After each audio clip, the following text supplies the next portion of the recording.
Pain, it's something we've all been through.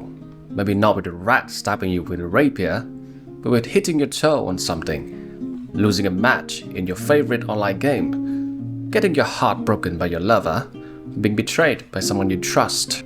There is another kind of pain, which can hurt even more than you can imagine. It may not make you scream out in pain, but it can leave you curling up at night, staring up at the wall in regret for many years to come.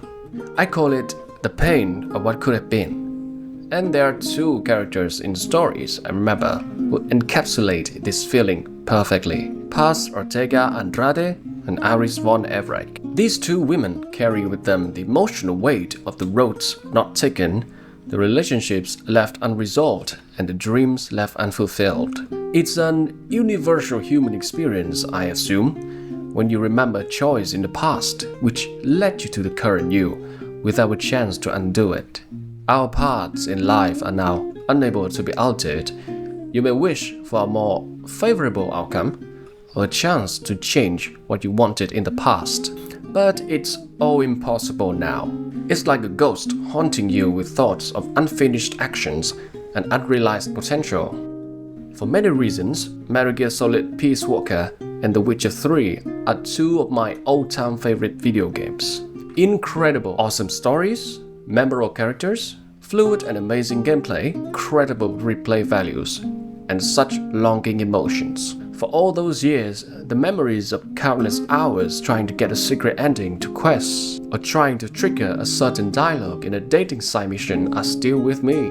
I will not go too deep in the stories again. There have been many videos about Metal Gear Solid series and The Witcher 3, both gameplay and cutscenes, so me telling them again would be redundant. Also, of course, there will be spoilers from Peace Walker, Ground Zeroes, Phantom Pain, and The Witcher 3 Hearts of Stones. What I want to talk about are the emotions they bring to the players, the pain of what could have been, their values to the overall stories they are part of, and their impacts on other characters. And boy, Paz and Iris stories truly hit different. For Paz, the deep root of her pain comes from the betrayal and internal conflicts.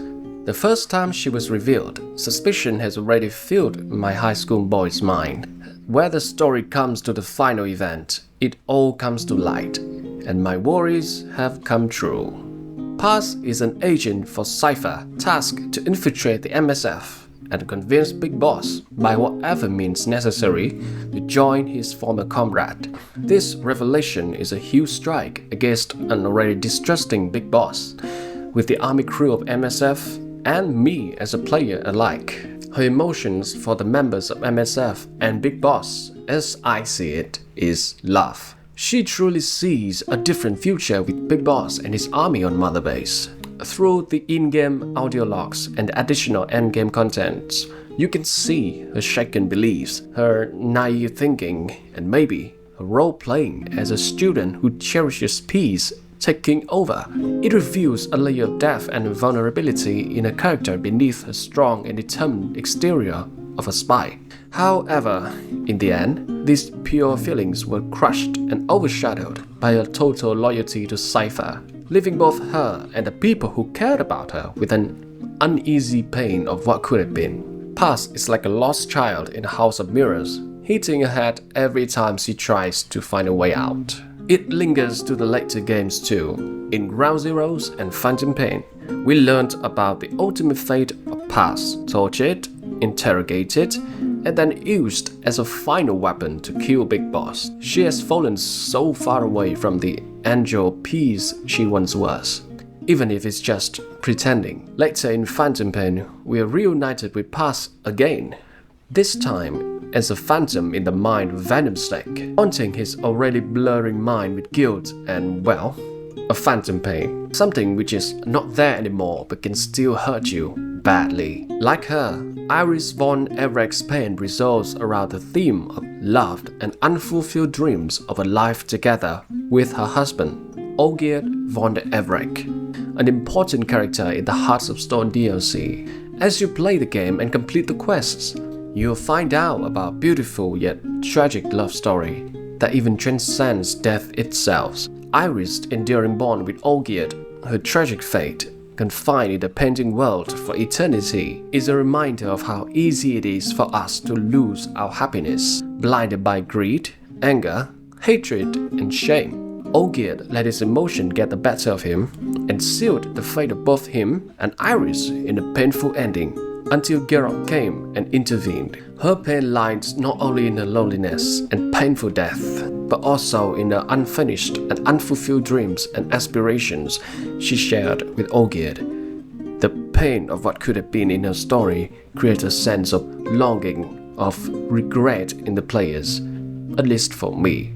Even after finishing the quest, no matter what fate you choose to leave her in.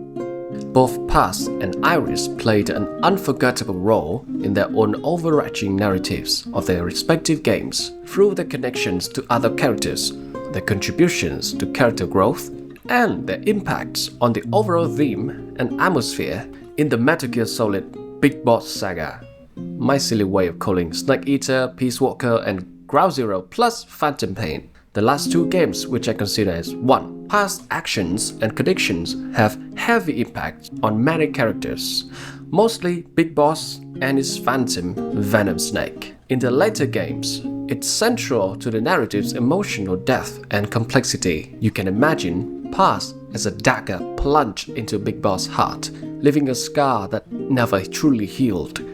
Her actions changed the course of history for Big Boss and his dream of a nation for soldiers. He had to reflect on his ideas, his methods, and his trust in everyone around him. At the end of Peace Walker, we saw a puzzled Naked Snake, questioning the reason behind a once close friend and ally's actions. What Paz did forced Big Boss to face his own beliefs and the vulnerable parts of his heart. Her hesitation to choose which side to commit to, in the end, has changed what will follow in the Metal Gear series. In Venom Snake's case, it's literal fragments of her inside of him. The side quest where Venom collects the memento photos of the wandering MSF Mother Base soldiers may be one of the most heart-wrenching quests I've ever encountered in video games. Each photo represents a piece of memory of the tired medic, from the song Miller and Paz practiced, the Galopinto they enjoyed, to the Morpho butterfly, something which haunts his mind for such a long time. In the quest, we're also reunited with a supposed Paz who has survived an attack on the old Mother Base, but her mind mysteriously stuck in 1974. With each photo collected and each interaction unfold, Venom discovered the hard truth: the Paz truly is dead, and whoever or whatever he saw on that med bay is a phantom created by his own mind from his past and painful battles. It's a fascinating detail because the fragment near his brain also sometimes severely impacts his vision and makes him see hallucination. After that, you can also listen to the last cassette tape from Paz, which I think is Venom's imagination. And man, let me tell you something. That tape hits you hard. Paz, or the Paz in Venom's illusions, tells him the truth, that everything is all in his mind and she is forever gone. But there is more to live for other than hatred and rage. He can burn down the whole world, but that won't bring what he lost back. She wants Venom to continue living with the short peace they had on Old Mother Base, to let go of what's crushing his heart and never let it be consumed by the thirst for vengeance. In the end, she assures him that the angel peace will always be within him, but not as a phantom, but as a part of his heart, with the song Love Deterrent slowly playing in the background. Still, that line, Peace Day never came, sticks with me for a few years after completing Metal Gear Solid 5. Peace Day never came. Iris von Everec brings much to the narratives of the Heart of Stone DLC. She plays an important role in the story of her lover, Ortega. After finishing the entire DLC, the players can see a stark contrast between Ortega, who was fighting, drinking, and getting his head chopped off, and the remorseful, repentant man at the end when he meets Geralt. It all comes down to that clever bastard Odin. His tricks and words turn lovers and families against each other while giving them wishes, which turn out to be their downfall.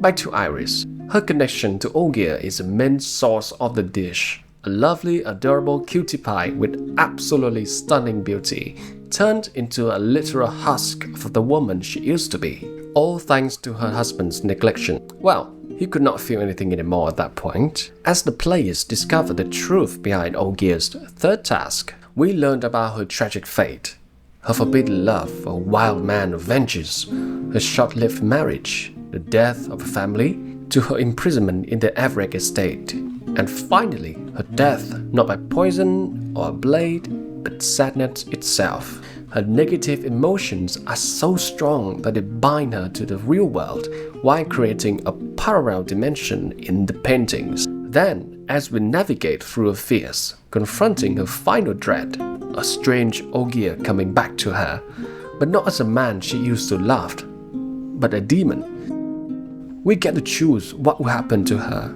as she accepts that there is nothing that can bring her love back. Either eternal torture and sadness, or an infinite void of uncertainties. When I got to choose what will happen to Iris, I paused for a good 5 minutes or so. I couldn't decide. This single choice had more impact to me than many multiple choices games I've ever played before. Looking at the poor woman awaiting my answers was not helping at all either. After thinking for a few minutes, I choose to take the rose and release her from the estate. Part of me thinks she must find out by herself what lies ahead. Whatever it is, it's better than being trapped in the real world for years, even centuries. I also don't want the cat and dog spirits trapped there with her. They have suffered enough. Just look at them. The moment I gave the rose to Ortega, it completes his character arc. He feels pain for the first time in years. In the end, what binds us to the world is the connection we have with others. In this case, it's the love of the ill-fated couple and their shattered future. Who knows what it could have been? How would they turn out to be if not for some devil messing up with a man's weakest moments? It's just painful to think about. I've always loved stories which linger a bit longer in my mind and make me feel or think of what just happened. No matter the emotions, may it be sadness, joy, regrets, or happiness. And sometimes you get hit with characters or stories that can change how you look at certain things in life. Paz and Iris are those ones, at least for me. The pains of what could have been, of the dreams we've lost, the chances we missed, the things we've abandoned. It's all so real, portrayed in some video games through pixels and voice lines. I do have things I wish could be changed, but if they could be, I would not be the one I am today anymore. We all have regrets in our lives.